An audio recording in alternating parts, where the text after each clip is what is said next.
આપણી સાથે હર્ષલ દસાણી પણ જોડાયા છે. હર્ષલજી, સ્વાગત છે આપનું. Good afternoon. અને તમે કઈ રીતે જોઈ રહ્યા છો ફંડામેન્ટલ્સ? તો અત્યારે થોડાક મિશ્ર આપણે જોઈ રહ્યા છે માર્કેટના, કારણ કે ગ્લોબલી હજી પણ યુએસ અને ઈરાન વચ્ચે યુદ્ધ ચાલી રહ્યું છે. ટ્રમ્પ તરફથી જે હોર્મુઝ પર 20% ટોલ લગાવવામાં આવ્યો હતો, ત્યાંથી તેઓ ફરી એકવાર પોતાનું નિવેદન જે છે તે તેમણે પલટ્યું છે અને હવે તેઓ કહી રહ્યા છે કે જે ગલ્ફ દેશો છે તે યુએસમાં મોટું રોકાણ કરે તો જ તેઓ આ નિર્ણય પોતાનો બદલશે. બીજી બાજુ આજના પોઝિટિવ એક્શનની વાત કરી લઈએ તો ભારત યુકે વચ્ચે ફ્રી ટ્રેડ એગ્રીમેન્ટ આપણને આજથી લાગુ થતા જોવા મળ્યા છે. ક્રૂડ આ બધાની વચ્ચે જુઓ હજી પણ થોડું ચિંતાનું કારણ, કારણ કે $85 આસપાસ છે. ડોલર સામે રૂપિયો થોડો એવો મજબૂત આજના દિવસે થતો જોવા મળ્યો છે. સ્થિતિ થોડી સુધરી છે, જે રીતે યુએસના એક ઇન્ફ્લેશનના ડેટા અનુમાન કરતાં થોડા નબળા આવ્યા છે, એને કારણે ડોલર ઇન્ડેક્સ $101 નીચે આવ્યો છે. આ બધાની વચ્ચે આપણા માર્કેટની વાત કરી લઈએ તો સ્થાનિક સંકેતોમાં એક Q1 રિઝલ્ટ ફોકસમાં અત્યારે આવતા દેખાઈ રહ્યા છે. કઈ રીતે આ બધાને જોવું અને માર્કેટ પર શું view? Overall firstly thank you so much. Good afternoon મને બોલાવવા માટે. અને અગર તમે માર્કેટ્સની વાત કરો તો નિફ્ટી પાછું 24,000 ઉપર આવી ગયું છે. પણ નિફ્ટી અત્યારે અગર તમે જોશો ને તો એક રેન્જના અંદર છે, એક કન્સોલિડેશનના અંદર છે. અગર તમે નિફ્ટીનો ચાર્ટ ખોલીને જોશો, 5 મહિના થઈ ગયા છે નિફ્ટી એક જ રેન્જના વચ્ચે છે અને ઉપર 24,600 એનું એક ટેપ થઈ ગયું છે. જ્યાં સુધી એ 24,600 કાપશે નહીં ત્યાં સુધી તમને નિફ્ટીના અંદર એક રેલી આવતા દેખાશે નહીં. પણ અગર તમે ઓવરઓલ માર્કેટની વાત કરશો તો ઓવરઓલ માર્કેટના અંદર બ્રોડર માર્કેટ્સના અંદર બાઇંગ છે. જેવી રીતના સ્ટોક સ્પેસિફિક અગર તમે જોવા જશો તો ઘણા બધા સ્ટોક્સ બહુ સારી રીતના આઉટ પરફોર્મ કરી રહ્યા છે. અગર તમે ઇન્ડેક્સ સ્પેસિફિક બી જોવા જશો, સેક્ટર સ્પેસિફિક, તો ઘણા બધા સેક્ટર્સના અંદર ઇન્ડેક્સ કરતા વધારે રિટર્ન્સ મળી રહ્યા છે. તો આ પોઈન્ટના અંદર તમે ઇન્ડેક્સને એક બેન્ચમાર્ક લઈને કમ્પેર કરવું is not a right thing. Overall અગર તમે ક્રૂડની વાત કરશો તો ક્રૂડ અત્યારે પાછું $80 ઉપર આવી ગયું છે. તમને ક્રૂડ માટે એક બહુ સિમ્પલ રેન્જ બનાવીને આપું છું. જ્યાં સુધી $80 અને $90 વચ્ચે ક્રૂડ રહેશે ત્યાં સુધી માર્કેટ એક સાઇડવેઝ ઝોનના અંદર વહી જવાનું છે. માર્કેટના અંદર તમને કાંઈ બહુ ક્રેઝી મૂવ આવતા દેખાશે નહીં. થોડું 200 પોઈન્ટ ઉપર જશે, પાછું 100 પોઈન્ટ પડશે, પાછું 200 પોઈન્ટ ઉપર જશે, પાછું 100 પોઈન્ટ પડશે. જ્યારે ક્રૂડ તમારું પાછું $80 નીચે આવી જશે, $70 થી $80 રેન્જ, જે પ્રી વોર રેન્જ હતી, ત્યારે તમને માર્કેટના અંદર એક સ્ટ્રોંગ અપમૂવ આવતો દેખાશે.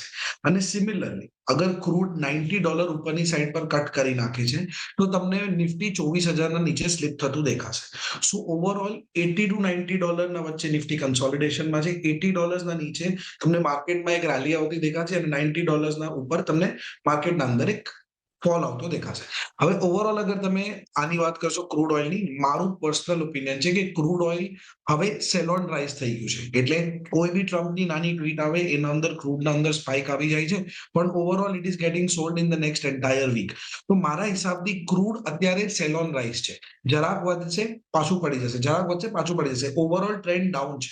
અને crude is inversely proportional to Indian market, because ઇન્ડિયાની માર્કેટ ઘણી ડિપેન્ડન્ટ છે ઓન ધ ક્રૂડ પ્રાઇસ. તો જ્યારે ક્રૂડ સેલ ઓન રાઇઝ થઈ ગયું છે તો મને લાગે છે ઇન્ડિયાની માર્કેટ બાય ઓન ડીપ થઈ ગઈ છે. ઓફકોર્સ નિફ્ટી પરફોર્મ નથી કરી રહ્યું, પણ આજે અગર તમે મિડ કેપ ઇન્ડેક્સને જોશો તો મિડ કેપ ઇન્ડેક્સ પોતાનો ઓલ ટાઈમ હાઈ પર આવીને ઊભું છે. સ્મોલ કેપ ઇન્ડેક્સે બી પિકઅપ કરવાનું ચાલુ કરી નાખ્યું છે. તો ઓવરઓલ નિફ્ટી લેગ કરી રહ્યું છે, કેમ કે એના અંદર જે સેક્ટર્સ છે, સ્પેસિફિકલી આઈટી અને ઓટો, જે કન્ઝમ્પશન સેક્ટર્સ છે, એ ઇન્ડેક્સને ડ્રેગ ડાઉન કરી રહ્યા છે. એટલે તમે નિફ્ટીને બેન્ચમાર્ક નહીં લો, તમે સ્મોલ કેપ અને મિડ કેપને બેન્ચમાર્ક લો. ઓવરઓલ સ્મોલ કેપ અને મિડ કેપના અંદર એક સ્ટ્રોંગ પરફોર્મન્સ જોવામાં આવી છે. અને યુએસનો જે ઇન્ફ્લેશન ડેટા બી નબળો આવ્યો છે, એના કારણે ડોલર ઇન્ડેક્સમાં કૂલ ઓફ થયું છે.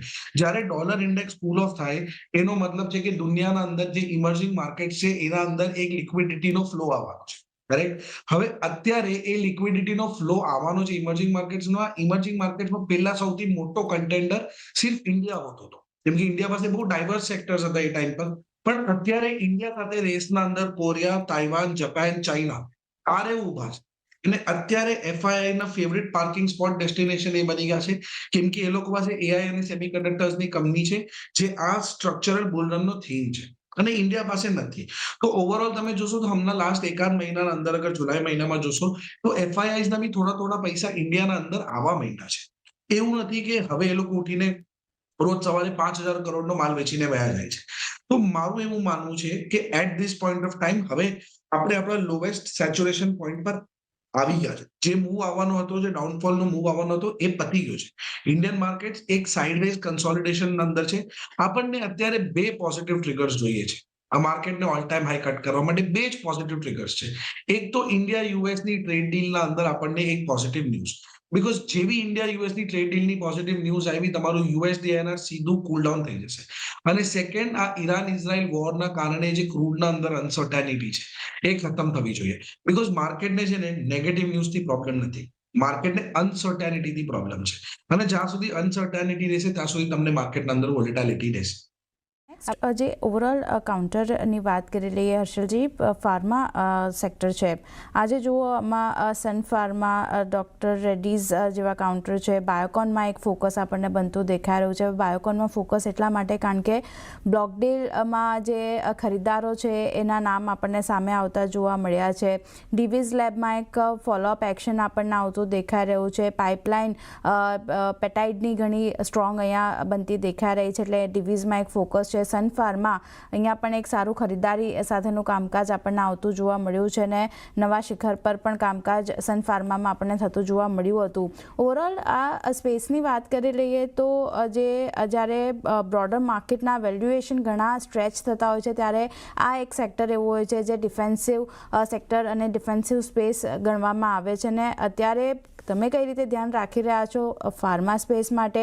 લાગી રહ્યું છે કે આ પ્યોરલી ડિફેન્સિવ અહીંયા સેક્ટર બનતું દેખાઈ રહ્યું છે કે સ્ટ્રક્ચરલ ગ્રોથ જે લેડ મોમેન્ટમ જે છે તે અહીંયા આપણને જોવા મળી શકે? કઈ રીતે ધ્યાન રાખી રહ્યા છો ફાર્મા માટે? તમે ફાર્મા સેક્ટરને ઓવરઓલ જોશો તો એને વર્ષો માટે એની ઇમેજ એ બની ગઈ છે કે ફાર્મા એક ડિફેન્સિવ સેક્ટર છે. જ્યારે કઈ વોર જેવી સિચ્યુએશન થાય, જ્યારે કોઈ અનસર્ટેનિટી આવે, ત્યારે તમે તમારા સ્ટોક પોર્ટફોલિયોના અંદર તમે ફાર્મા અને એફએમસીજી લઈને મૂકી દો, વિચ ઇઝ એબ્સોલ્યુટલી કરેક્ટ. પણ અગર તમે ફાર્માને જોશો તો ફાર્મા પાસે આ વખતે એક સ્ટ્રક્ચરલ ટેલવિન્ડ છે. એ ખાલી ડિફેન્સિવના બેસિસ પર નથી બાકી રહ્યો. આજે તમે કોઈ બી ઇન્ડિયાની ફાર્મા કંપનીને પકડીને જોશો તો એ લોકોનું majority of their share is also exports, correct? અને જ્યારે આ લોકો કોઈ બી ચીજ એક્સપોર્ટ કરે ત્યારે આ લોકોનું જે રેવન્યુ આવે યુએસ ડોલરના અંદર આવે. અને જ્યારે તમે યુએસ ડોલરને અત્યારે આઈએનઆરમાં કન્વર્ટ કરવા જશો ત્યારે તમને 96 રૂપીસ મળી રહ્યા છે એટ રેકોર્ડ હાઈ. તો અત્યારે જે આ લોકોના રેવન્યુ છે, આઈટી અને ફાર્મા, આ બે જ એવા સેક્ટર છે ઇન્ડિયાના અંદર જે યુએસડી આઈએનઆરના વીક થવા પર ફાયદો કરે, કેમ કે આ લોકોનું મેજર કામ એક્સપોર્ટના અંદર છે. તો ઓવરઓલ ફાર્મા પાસે એક તો જે લાસ્ટ 1-1.5 વર્ષના અંદર જે ટેલવિન્ડ હતી એ છે કે રૂપિયો બહુ વીક થઈ ગયો અને એના કારણે આ લોકોને રિઝર્વના અંદર જે પૈસા મળી રહ્યા છે ફોરેન ટ્રાન્સલેશનમાં એ બહુ વધી રહ્યા છે. સેકન્ડ, ફાર્મા મારા હિસાબથી આ India is already the pharmacy of the entire world. અને ફાર્મા આ જે સેક્ટર છે ને એને 2 વર્ષ પહેલા જ બહુ મોટું ચાલી જવું જોતું હતું. પણ ફાર્મા ચાલ્યું કેમ નહીં? કેમ કે ટ્રમ્પે આવીને અનનેસેસરી ટેરિફ્સનું ઇન્ડિયાના ઉપર ચાલુ કરી દીધું. અમેરિકાની લોંગ ટર્મ પોલિસી શું છે? અગર તમે એ લોકોનું જ્યારે એ લોકો બાયોસિક્યોર એક્ટ પાસ કરવાની વાત કરી રહ્યા હતા, અગર તમે એ લોકોની લોંગ ટર્મ સ્ટ્રેટેજી જોશો તો એ લોકોની લોંગ ટર્મ સ્ટ્રેટેજી હતી કે એ લોકોને ચાઇનાના ઉપરથી પોતાની ફાર્માની ડિપેન્ડન્સી ખતમ કરવી હતી. અને દે wanted to find somebody China +1 જે આપણે કહીએ, they wanted to shift their entire facilities to India because Trump એ કોવિડના અંદર ચાઇના પર ભરોસો કરીને જોઈ લીધું છે. America does not want to trust China again in terms of their API, pharma, CDMO. ઇન્ડિયાની બધી કંપનીઝને મેસિવ ફાયદો થવો જોતો હતો, પણ ટ્રમ્પે આવીને જે ફાર્માના ઉપર ટેરિફ લગાડી દઈશ, સેક્ટરના ઉપર ટેરિફ લગાડી દઈશ, એના કારણે જે અનસર્ટેનિટી આવી, એના કારણે ફાર્મા ઇન્ડેક્સ એક સાઇડવેઝ કન્સોલિડેશનમાં ચાલ્યું ગયું હતું. હવે મને પર્સનલી લાગે છે કે ફાર્મા એ સાઇડવેઝ કન્સોલિડેશનમાંથી બહાર આવે છે. 24 જુલાઈના જે ટ્રમ્પે 10% ટેરિફ વાઇડ લગાડ્યું હતું કોર્ટના ઓર્ડર પછી, એ ખતમ થવાનું છે. એના પછી બહુ ઇન્ટરેસ્ટિંગ છે જોવા માટે. અત્યારે બી તમે ઇન્ડિયાના જે જેનરિક્સ છે, બાયોસિમિલર છે, એના ઉપર ટેરિફ નથી અત્યારે. સો આઈ થિંક ઇન્ડિયાનું ફાર્મા સેક્ટર એ એક બહુ મોટા અપટ્રેન્ડના અંદર જવાનું છે, કેમ કે યુએસ ડાઉન ધ લાઈન અત્યારે ટ્રમ્પ છે તો થોડી વોલેટિલિટી છે, પણ આઈ થિંક જે યુએસની લોંગ ટર્મ પોલિસી છે એ છે ચાઇનાથી ઝૂકીને ઇન્ડિયાના તરફ આવું. એવી રીતના જ એ લોકો ચાઇનાને અમેરિકાને ટેક ઓવર કરવાથી બચાવી શકશે. સો ઓવરઓલ મને લાગે છે કે ઇન્ડિયાનું pharma sector is going to benefit a lot from that. અને તમે અત્યારે એ લોકોના રેવન્યુઝ અને સીડીએમઓ કંપનીઝ તમે જોઈ લો, એ લોકોના ટોપ લાઇન અને બોટમ લાઇન મેસિવલી ગ્રો થઈ રહ્યા છે. સો ઓવરઓલ ફાર્મા સેક્ટરના અંદર ટોપ લાઇન બોટમ લાઇનના અંદર બી ગ્રોથ છે, પ્લસ એ લોકો યુએસડી આઈએનઆરના કારણે ફાયદો કરી રહ્યા છે, પ્લસ એ ચાઇના +1 થીમના અંદર સૌથી બેસ્ટ બેસે છે. પ્લસ ઇન્ડિયાનું ફાર્મા સેક્ટર એટલું ડીપ રૂટેડ છે, વર્ષોથી આપણે દુનિયાની ફાર્મસી છે. તો ઓવરઓલ મને લાગે છે કે હવે આ સેક્ટર રીરેટિંગના તરફ જઈ રહ્યું છે. આના અંદર આ હવે ખાલી ડિફેન્સિવ નથી, આ એક ડિફેન્સિવ સેક્ટર હતું. પણ આના અંદર અત્યારે એક ટેલવિન્ડ આવી ગઈ છે, તો મારા કારણે આ એક પોતે સેક્ટર નિખરીને આવશે આ બુલંદના અંદર. પણ હર્ષદજી, જો આ એક કાઉન્ટર માટે વ્યૂ લઈએ, કારણ કે આમાં જે આપણે શિફ્ટ જોયું છે, ખાસ કરીને એફએમસીજી જે એક નોર્મલ લો માર્જિન કોમોડિટી એડિબલ ઓઇલ હતું, ત્યાંથી તેમણે હાઈ માર્જિન એફએમસીજી અને home personal care power house જેવા સ્પેસમાં તેમણે એન્ટ્રી કરી છે. અને એચપીસી બિઝનેસ પતંજલિ આયુર્વેદિક પાસેથી તેમણે અહીંયાથી એક્વિઝિશન પણ તેમનું કર્યું છે. હવે અહીંયા મેનેજમેન્ટ રાખી રહ્યું છે કે 50% જે છે ટોટલ સેલ્સ એફએમસીજી કંપનીઝનું એ આવનાર 3 યર્સમાં આપણને આવતું જોવા મળશે તેવું મેનેજમેન્ટનું અહીંયાથી લક્ષ્ય બનતું દેખાઈ રહ્યું છે. કઈ રીતે તમે જોઈ રહ્યા છો પીએમએસ ફંડામેન્ટલ્સ લેનની જો આપણે વાત કરી લઈએ તો પતંજલિ ફૂડ્સના લાગી રહ્યું છે કે જે પ્રમાણે કંપની આગળ વધી રહી છે, જે પ્રમાણે તેમના અત્યારે એમ બનતા દેખાઈ રહ્યા છે, આવનાર દિવસોમાં અહીંયાથી ગ્રોથ આપણને આગળ વધતો જોવા મળી શકે આ કંપનીનો? ઓવરઓલ અગર તમે જોવા જશો ને, પતંજલિ ફૂડ્સના અંદર અત્યારે મારું એવું માનવું છે, જ્યારે કંપની છે ને બહુ ઓવર ડાયવર્સિફિકેશન બી કરી નાખે ને, એ ટાઈમે એનો પ્રોબ્લેમ થાય છે, એનું કોર બિઝનેસ છે એનાથી કંપની ડાયવર્ટ થઈ જાય અને એના કારણે તમને ક્યારેક ક્યારેક આવા ડાઉનફોલ જોવા મળે. પણ મારા માટે છે ને એક ચીજ, હું પર્સનલી આ કંપનીને એટલું ક્લોઝલી ટ્રેક નથી કરતો, very honestly, but how is very important. At the end of the day આજે કંપનીના ફંડામેન્ટલ્સ અને કંપનીના મેનેજમેન્ટ શું બોલે છે એ ઇમ્પોર્ટન્ટ નથી. કંપનીનું પ્રાઇસ શું બોલી રહ્યું, શું કંપનીનું પ્રાઇસ એના મેનેજમેન્ટ સાથે ઇન લાઇન છે. 650 રૂપિયાનું હાઈ મારીને આજે 350 રૂપિયાના આસપાસ ટ્રેડ કરી રહ્યું છે. ઓલ ટાઈમ હાઈથી 50% નીચે છે, જ્યારે ઓવરઓલ બધા સ્ટોક્સ પોતાના ઓલ ટાઈમ હાઈ પાસે આવી રહ્યા છે. તો આઈ એમ શ્યોર કે જે આટલા મોટા મોટા એક્ઝિટ્સ આવી રહ્યા છે ફ્રોમ જીક્યુસી, એલઆઈસી, એના પછી પ્રમોટરનું બી પોતાનું સેલિંગ છે, there is something building up inside the company જેના કારણે ઓવરઓલ એક એક્ઝિટ આવી રહ્યું છે. અને તમે, હું હમણાં બસ રેન્ડમલી એની બેલેન્સ શીટ ચેક કરી રહ્યો હતો જ્યારે તમે વાત કરી રહ્યા હતા ત્યારે. ઓવરઓલ પતંજલિના અંદર અત્યારે 2800 કરોડ રૂપિયાનું લોન ઊભું છે. એ લોકોએ લાસ્ટ યરના અત્યારે અગર તમે યર ઓન યર કમ્પેર કરશો તો 2000 કરોડ રૂપિયાનું બોરોઇંગ્સ પિકઅપ કર્યું છે. હવે કંપની ક્યાં એક્સપેન્ડ કરી રહ્યા છે, કયા સેગમેન્ટમાં એક્સપેન્ડ કરી રહ્યા છે, આને બહુ ક્લોઝલી સ્ટડી કરવું પડશે. બસ ડીપ આવી રહી છે તો એકદમ બાય ધ ડીપ કરીને રેન્ડમલી એન્ટર ન કરવું જોઈએ. મારા હિસાબથી સમજવું જોઈએ કે કંપની ક્યાં છે. કેમ કે અગર આજનું તમે ફોલ હટાવી બી દો, કે આજે ફોલ ફોર એક્ઝામ્પલ આવ્યો જ નહોતો, તો બી કંપનીનો શેર પ્રાઇસ અગર તમે પાછળ 6 મહિનામાં જોશો તો કંપની ઓલમોસ્ટ 33% ડાઉન છે પોતાના ઓલ ટાઈમ હાઈથી. તો ઓવરઓલ મને લાગે છે કે સેક્ટરથી કાઉન્ટરથી થોડું દૂર રહેવું જોઈએ. અને અત્યારે એફએમસીજી એઝ અ સેક્ટર મને પર્સનલી લાગે કે એક રિસ્ક ઓફ સેક્ટર છે, કે જ્યારે તમને લાગતું હોય કે માર્કેટના વેલ્યુએશન્સ બહુ એક્સપેન્સિવ થઈ જાય, that is when you go into FMCG kind of a space. પણ અત્યારે મને એવું લાગે છે બીકોઝ માર્કેટે ઘણા ટાઈમથી અંડર પરફોર્મ કર્યું છે, આ એક રિસ્ક ઓન ટાઈમ છે. અત્યારે તમને લોકોને મિડ કેપ અને સ્મોલ કેપના અંદર બેટર ઓપોર્ચ્યુનિટીઝ ગોતવી જોઈએ જ્યાં તમે રિસ્ક ઓન લઈને રમી શકો. તો ઓવરઓલ મારા માટે તો Patanjali is a known at this point.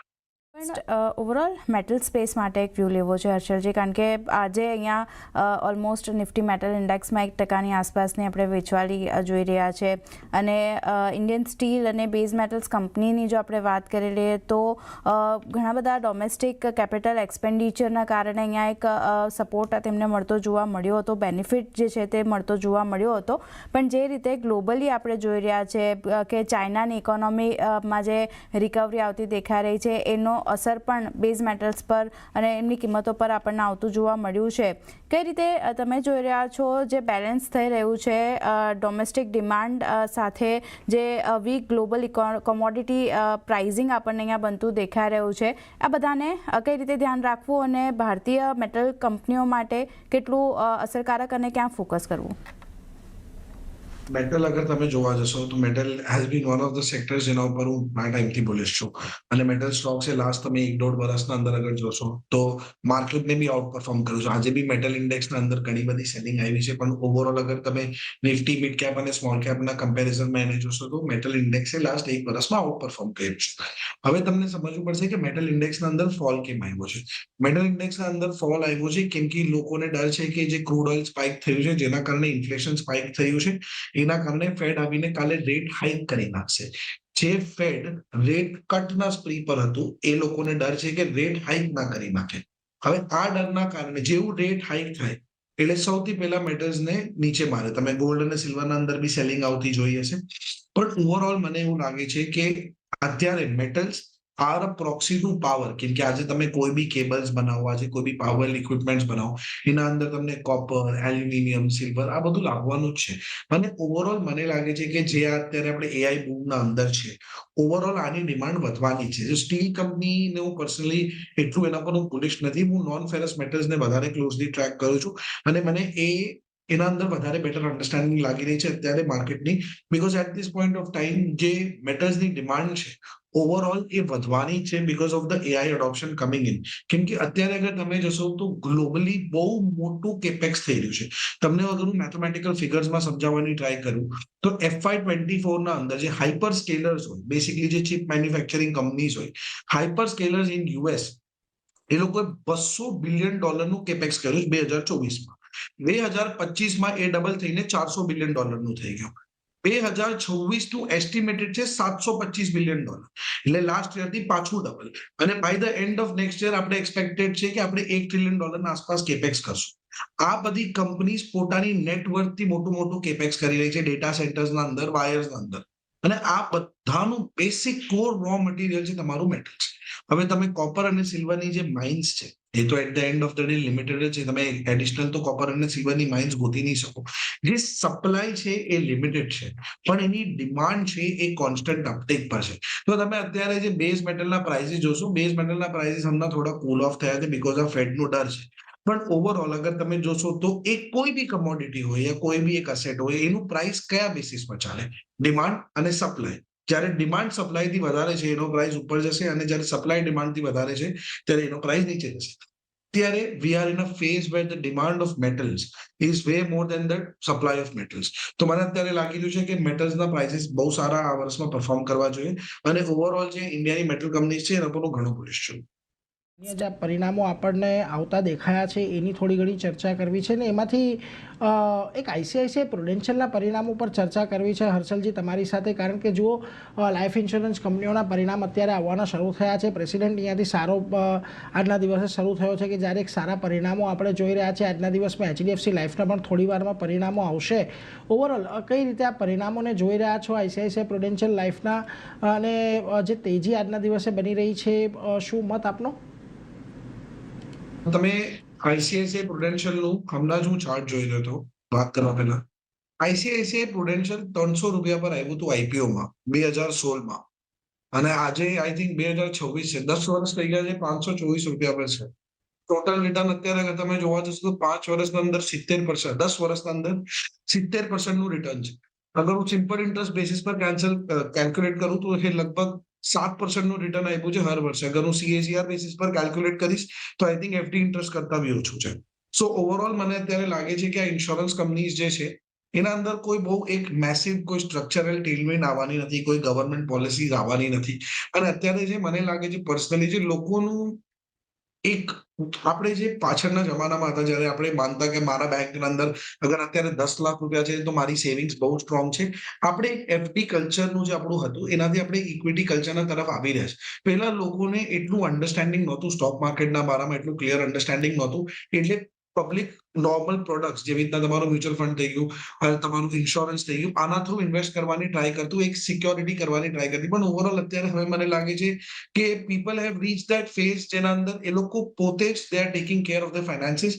તો પર્સનલી અગર તમે મને કહેશો તો હું ઇન્સ્યોરન્સ એઝ અ સેક્ટરથી ઓવરઓલ દૂર જ રહીશ. કેમ કે એવું નથી કે આઈસીઆઈસીઆઈ પ્રુડેન્શિયલ એક એવું સ્ટોક છે જે સેક્ટર અંદર પરફોર્મ નથી કરી રહ્યું, પણ ઓવરઓલ અગર તમે સેક્ટર જ જોશો તો આ સેક્ટર અંદર કોઈ બહુ મોટી એક ટેલવિન્ડ નથી અને બહુ મોટી ગ્રોથ નથી. એક ડિફેન્સિવ સેક્ટર છે, ક્વોલિટી છે, સાઇડવેઝ છે, અને 7-8% નું રિટર્ન આપી રહ્યું છે વર્ષનું. તો આ પોઈન્ટ જેવી રીતના આપણે વાત કરી નીરજભાઈ પાછળ, કે આ પોઈન્ટ એવો છે જ્યારે હું રિસ્ક ઓફ નહીં, રિસ્ક ઓન જવા માંગુ છું માર્કેટમાં, તો પર્સનલ ઇન્સ્યોરન્સ એઝ અ સેક્ટર મારા રડારમાં ના આવે. હર્ષલજી, મારે પણ તમારી જોડે આ બાબતે ચર્ચા કરવી હતી. કારણ કે જો હીરો મોટો કોર્પ અહીંયા ઓલરેડી એક 30% આજુબાજુનો હિસ્સો ધરાવી રહ્યું હતું. હજી વધારે રોકાણ અહીંયા તેઓ કરવા માંગી રહ્યા છે. 1,000 કરોડનું ઈવીનું પેનિટ્રેશન જે રીતથી વધતું દેખાઈ રહ્યું છે, ખાસ કરીને દિલ્હીની અંદર તો હવે 2030 બાદ તમને ખાલી ઈવી ટુ વ્હીલર્સ આવતા દેખાવાના છે. ત્યારે આવી કંપનીઓ ઉપર ખાસ ફોકસ રાખીએ વધતું જોવા મળશે. અને અત્યારે આપણે જોઈએ તો છેલ્લા ઘણા સમયની અંદર જ્યારે ઓલાની અંદર પ્રોબ્લેમ શરૂ થઈ છે ત્યારે એથરે એ માર્કેટ કેપ્ચર કરવાનો પ્રયત્ન કર્યો છે. ઇવન હીરોની પોતાની પણ વિડાની બ્રાન્ડ છે એ પણ સારું પરફોર્મ કરી રહી છે. ઓવરઓલ આ સેગમેન્ટને કઈ રીતે જોવું જોઈએ ને એથર અત્યારે જે પ્રકારે માર્કેટ શેર ગેઇન કરી રહ્યો છે ધીરે ધીરે, તમને લાગે છે કે અહીંથી સિગ્નિફિકન્ટ રહેવાનો છે આવનારો સમય આ કંપની માટે? હીરોની પેલા વાત કરીએ તો હીરોની સ્ટ્રેટેજી અગર તમે જોશો તો એટલી ફેન્ટાસ્ટિક છે કે હીરોએ સ્ટાર્ટિંગના અંદર એમને ખબર નહોતું કે ઇન્ડિયાના અંદર ઈવીનું પેનિટ્રેશન કેટલું થવાનું છે. એટલે હીરોએ સ્માર્ટલી શું કર્યું, એથર જે આ કરી રહ્યું હતું એના અંદર એક નાનો સ્ટેક લઈ લીધો અને એના થ્રુ એ ઇન્ડિયાના અંદર ઈવી રમવા માંડ્યું. હવે હીરો છે, તમારું ટીવીએસ છે, આ લોકો પાસે હ્યુજ મેન્યુફેક્ચરિંગ કેપેસિટીઝ છે, હ્યુજ. અને જેવું ઇન્ડિયા અત્યારે પાઇવટ કરી રહ્યું છે ઈવીના તરફ, હીરો જો એથરના અંદર અચાનકથી ધડાધડ સ્ટેક વધારવા માંડ્યું છે અને પોતાનું બી મેન્યુફેક્ચરિંગ કરવાનું ચાલુ કરી દીધું છે. તો હીરોએ તો બહુ ફેન્ટાસ્ટિક પ્લેયર આવ્યું છે અને અત્યારે જે હીરો એથરના અંદર બીજા 1,000 કરોડ રૂપિયા બી નાખી રહ્યું છે એ મારા હિસાબથી એક બહુ સ્માર્ટ ડિસિઝન છે. અને ઓવરઓલ અગર તમે ઈવી સ્પેસને કમ્પેર કરશો, રાઈટ, એક સાઈડ તમારા પાસે ઓલા છે અને એક સાઈડ તમારા પાસે એથર છે. જમીન અને આસમાનનો ફરક છે, ક્વાઇટ લિટરલી અગર હું કહું તો. એક સાઈડ તમે ઓલાની સર્વિસ ને ઓલાનું પ્રોડક્ટ જો ને એક સાઈડ તમે એથરની સર્વિસ જો.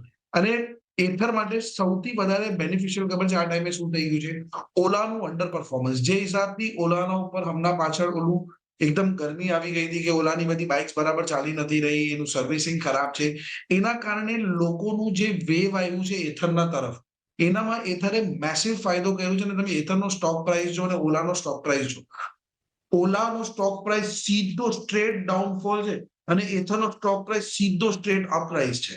તો ઓવરઓલ મને લાગે છે કે એથર એ બહુ ફેન્ટાસ્ટિક સ્ટ્રેટેજી કર્યું છે. એ લોકોના પ્રોડક્ટના ઉપર બહુ સારું કામ કર્યું છે. અને at the end of the day એથરના બેકિંગ પર હીરો છે, one of the largest two wheeler manufacturers of India. તો ઓવરઓલ આઈ થિંક કે અત્યારે જે ટુ વ્હીલરની સ્પેસ છે એ થોડી હજુ એના અંદર ઘણા બધા નાના નાના પ્લેયર્સ ઓર બી છે જે કરી રહ્યા છે. પણ I think Ather as can emerge as an entire newly leader in two this. અને અત્યારે બી જે ઇથેનોલનું અત્યારે તમે જોઈ રહ્યા છો જે ગરમા ગરમી ચાલુ છે, ethanol is not the solution to replace crude oil. Because કાલે જઈને તમે 100% ઇથેનોલ નહીં કરી શકો બાઇક્સના અંદર. I think EV is the way forward અને એથર એના અંદર પ્રોપરલી લીડ કર્યું છે. આઈ થિંક એથર અહીંયાથી બહુ સારું કરશે અને હીરોનું જે ઇન્વેસ્ટમેન્ટ છે બહુ એક સ્ટ્રેટેજિક અને બહુ સુપર રિટર્ન ઓન ઇન્વેસ્ટમેન્ટ આપશે એમને. છેલ્લે હર્ષલજી, ક્વિકલી તમારી પાસેથી આ જે બ્રોકર કંપનીઓ છે એના પર સલાહ લેવી છે. કારણ કે જો એક તરફ આનંદ રાઠી શેર્સ પરિણામ બાદ 4.5% નીચે છે, ગ્રોની અંદર 6-6.5% તેજી છે, એકની અંદર ક્વાર્ટર ઓન ક્વાર્ટર બેસિસ પર સારો ગ્રોથ જોવા મળ્યો છે. ખાસ કરીને ગ્રોમાં આનંદ રાઠી શેર્સની અંદર ક્વાર્ટર ઓન ક્વાર્ટર થોડુંક દબાણ રહ્યું છે. અહીંયાથી હવે ખાસ કરીને જે કસ્ટમર સર્વિસ સારી રીતે પ્રેઝન્ટ કરી શકશે, શું એમના માટે અહીંયાથી આ બ્રોકર શેર્સ સારા રહેશે? શું મત આપનો બની રહ્યો છે આ સ્પેસમાં? અગર તમે મને આ સ્પેસને અગર સ્પેસિફિકલી બાયફર્કેટ કરવા માટે કહેશો ને, તો આના અંદર છે ને એ બે સાઈડ થઈ જાય. એક તો તમારી બ્રોકર સાઈડ થઈ જાય અને એક તમારી વેલ્થ મેનેજમેન્ટ સાઈડ થઈ જાય, કરેક્ટ. અને એના ઉપર તમારા ઇન્ડેક્સીસ ને સીડીએસએલ ને બધું આવે. હવે ઇન્ડેક્સીસ અને સીડીએસએલ ને તો ફાયદો થતો જ રહેશે, કેમ કે તમે માલ લો યા વેચો, at the end of the day એ લોકોનું બિઝનેસ તો નોનસ્ટોપ ગ્રો થવાનું છે, બુલ માર્કેટ હોય યા બેર માર્કેટ હોય. હવે તમે સ્પેસિફિકલી વાત કરો બ્રોકર્સની અને વેલ્થ મેનેજર્સની, કરેક્ટ. બ્રોકરના જે ધંધા છે મને પર્સનલી લાગે છે કે એક સનસેટ બિઝનેસ છે. હું ઘણા બધા બ્રોકિંગ કંપનીઝને મળ્યો બી છું, બીકોઝ હું એક પીએમએસમાં કામ કરું છું. તો ઓવરઓલ મારું આ લોકો સાથે ઘણું સારું અન્ડરસ્ટેન્ડિંગ હોય છે. બ્રોકિંગ એક સનસેટ બિઝનેસ છે. જ્યારથી ગ્રો ઝીરો થાય અને આ લોકોએ ચાલુ કરી નાખ્યું છે ઝીરો બ્રોકરેજ, ફ્રી બ્રોકરેજ. બ્રોકરેજના અંદર કોઈ એક બહુ મોટું ગેમ બચ્યું નથી કે તમે અહીંયાથી કાલે બ્રોકરેજ ભાવ વધારી શકો, કેમ કે એક તો ઓલરેડી બહુ ક્લટર્ડ માર્કેટ છે, બહુ બધા નવા પ્લેયર્સ આવી ગયા છે અને at this point of time almost everybody is offering you free brokerage. તો એના અંદર તમે અત્યારે અગર એક્સપેન્સિવ બ્રોકરેજીસ ચાર્જ કરશો, જેવી રીતના એચડીએફસી સિક્યોરિટીઝ છે, આનંદ રાઠી છે, તો ઓવરઓલ બ્રોકર્સ જે એક્સટેન્સિવ બ્રોકરેજ ચાર્જ કરી રહ્યા છે એ લોકો ક્લાયન્ટ્સ લૂઝ કરવાના જ છે. પણ જે વેલ્થ મેનેજમેન્ટ સ્પેસ છે એ એક બહુ ઇન્ટરેસ્ટિંગ ફેઝ છે. બીકોઝ હું તમને કહી રહ્યો છું, ઇન્ડિયાનું અત્યારે જે mutual fund to GDP ratio છે અત્યારે એ 26% છે. ગ્લોબલી ઇટ ઇઝ 64% અને યુએસ ના અંદર અત્યારે 100% છે. એટલે અત્યારે તમે અગર જોવા જશો તમને બેસિકલી કહેવાનો મતલબ એ છે કે અત્યારે બી ઇન્ડિયન્સનું જે માર્કેટના અંદર પેનિટ્રેશન છે એ બહુ ઓછું છે અને મને લાગે છે ડાઉન ધ લાઇન જે ઇન્ડિયાનું પેનિટ્રેશન આવવાનું છે આ વેલ્થ મેનેજમેન્ટ સ્પેસના અંદર it is going two B phenomenal. આ લોકોના અંદર બહુ સારી ગ્રોથ છે આગળ. તો ઓવરઓલ હું wealth management as a space પર બહુ વધારે બોલીશ છું. એના પછી અગર તમે મને રેટ કરવાનું કહેશો તો વેલ્થ મેનેજમેન્ટ ટોપ પર આવશે. એના પછી તમારા બધા પીએસસી, એનએસસી, સીડીએસએલ ને બધા આવી જશે. Broker business is something that I want to stay away from, કેમ કે તમને બી આજે ખબર છે કે આજે તમે ઝીરોધામાં કામ કરો છો, પ્રોમાં કામ કરો છો, અપસ્ટોક્સમાં કામ કરો છો, ₹1 બ્રોકરેજ લાગતી નથી. જી. તો ઓવરઓલ પછી હું બીજા એક્ઝિસ્ટિંગ બ્રોકર્સને કેમ બ્રોકરેજ આપું? પણ એ સાથે જ યજ્ઞેશજી અને હર્ષલજી સમય થયો છે આ બંનેની રજા લેવાનો. સૌથી પહેલાં હર્ષલજી, જે ચર્ચા કરીએ બદલ આપનું ડિસ્ક્લોઝર. જેવી સ્ટોકના બારામાં મેં આજે વાત કરી, આ સેક્ટરના બારામાં મેં વાત કરી, એના અંદર મારા રિલેટિવ જે મારી કંપનીની પોઝિશન હોઈ શકે છે. કોઈ બાય સાઇડ રેકમેન્ડેશન નહોતું. પ્લીઝ તમે તમારા ફાઇનાન્શિયલ એડવાઇઝરને કન્સલ્ટ કરીને બાય કરજો. માર્કેટ્સ બહુ વોલેટાઇલ છે. આરતીબેન, નીરજભાઈ, થેન્ક યુ સો મચ મને બોલાવવા માટે. Thank you.